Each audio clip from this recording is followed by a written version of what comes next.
Career Bangla YouTube চ্যানেলে আপনাদের সকলকে স্বাগত জানাই। চোখ রাখবো আপার প্রাইমারি মামলার দিকে। আজ কলকাতা হাইকোর্টের ৩৯ নম্বর বেঞ্চে আপার প্রাইমারি মামলাটি শুনানি হওয়ার কথা ছিল, কিন্তু সময়ের অভাবে আপার প্রাইমারি মামলাটি ওঠেনি।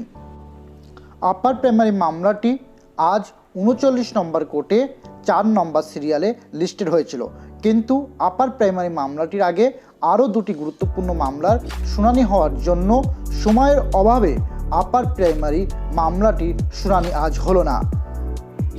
বিচারপতি আপার প্রাইমারি মামলাটি আবার শুনবেন পরবর্তী ২৭ অথবা ২৮ জানুয়ারি, এরকমই শোনা যাচ্ছে।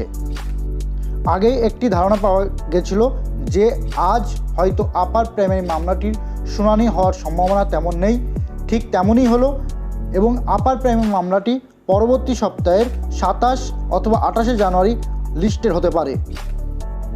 আমাদের চ্যানেলে যারা নতুন এসেছেন অবশ্যই চ্যানেলটি সাবস্ক্রাইব করবেন, লাইক করবেন, শেয়ার করবেন। ধন্যবাদ। আপার প্রাইমারি প্রার্থীদের জন্য একটি ভিডিও শেয়ার করছি, যে ভিডিওটি হয়তো আপার প্রাইমারিদের কথাই বলবে। भेज